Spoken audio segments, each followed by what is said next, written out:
that.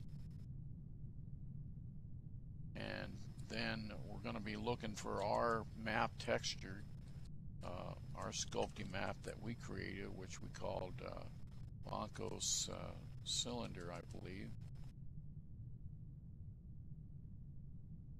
For this to come up for some reason. Okay, and then when you get your texture there, you just go ahead and click on it and say select. And now you'll notice that I have a cylinder there with good LOD. One thing that you want to make sure to do is to have your render volume LOD set properly, so that you, some Sculpties, if you don't do that, then you're going to see lines like on some sculpts that are a little bit more complicated, like props and landing gears and things like that. If you don't do that, you're not going to see the Sculpty the way that the creator intended it. Also, the resolution on Sculpey maps are a lot lower than what they are on, you know, I mean, normally you'll see 64 by 64 or 64 by 128. You won't see these big maps like 1024 or 512. Those are all really, really large resolution and not needed for Sculpties. But there is 1024 points in this cylinder, and there will be on every Sculpey, but we get good definition here, even though we've used 32 points on our on each slice. We get pretty good resolution, but you can see it still. If you look from the top down, you can still see that it's a multi-sided polygon, not a true circle, but we're just trying to create an illusion here anyway. So if you want more resolution, then you're going to have more slices. Or less slices, I'm sorry, less slices, if you want that circle to be more perfect. And I'm going to throw a map on here so you see the difference. Now we're going to click on texture, and we're going to go ahead and put a grid on here.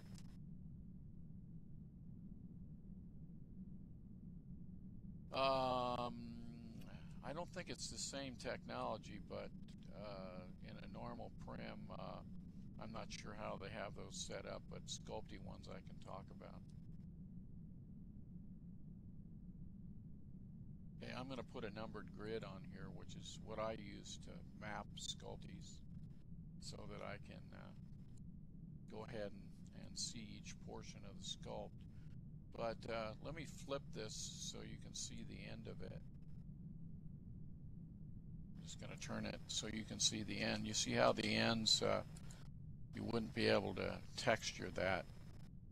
Like, let's say if you were going to have that as the face of a instrument, that wouldn't work. So you'd want to use a normal cylinder for that.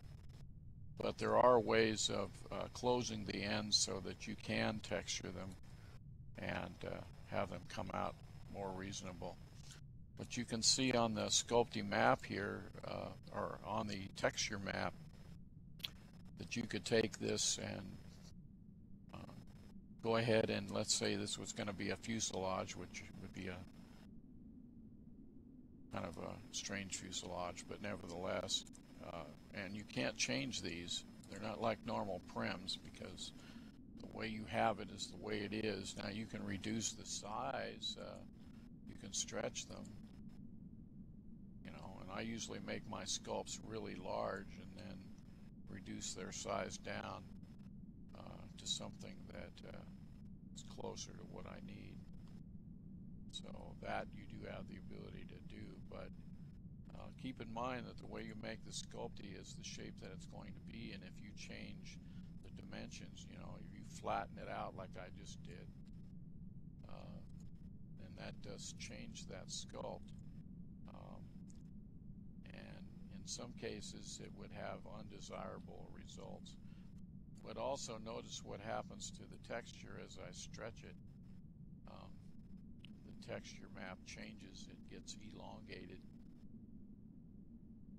Whereas when I put it to the size that I originally made it, or if I click stretch both sides and use the little white boxes to change, then it's going to maintain its resolution up and down in size. And you can make these things really small all the way down to the smallest size that you can make in Second Life, which is 0.010. And of course the largest that you can make is 10 meters. So that would be the max that you're going to be able to do. Now, but you could take the sculpting map and put it in a MegaPrim if you want. And so you really aren't limited by size, but keep in mind that MegaPrims do not lend themselves to change. So if you change any of the dimensions of that MegaPrim, even though it's got the sculpting on it, then you're going to trash it. It's going to go back to the 10 meter size. So make sure that if you're going to put your sculpting into a MegaPrim that you have the correct size to begin with, because once you put it in there you won't be able to change it. Okay, everybody kind of see what the mapping is for. These sculpting maps or grid maps that I use on normal prims as well are available everywhere. If you want a copy, I can give you one. Most people have them. There's several different versions. I like the one that's colored with bands, and of course it has the numbers, and that way I can see the textures in both by number and color. And it's easier for me to texture something, which takes a lot of time, you know. Like let's say we were going to put rivet lines or show panels or show exhaust pipe and have all the detail layered in to make the exhaust pipes look real. All of that would be textured using these maps to make sure that you have that your texture and the area that you're trying to texture show up correctly and in the right spot on this cylinder. Same thing you have to do with the normal prim, except here you're dealing with one texture instead of having the ability to have three, which would be the case of a cylinder.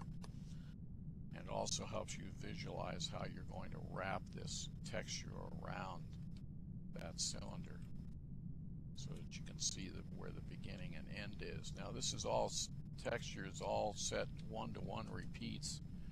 So if you change that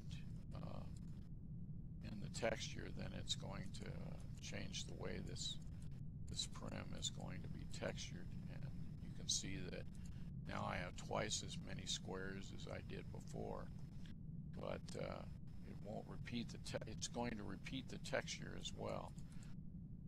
So it's best to go ahead and set these up one-to-one.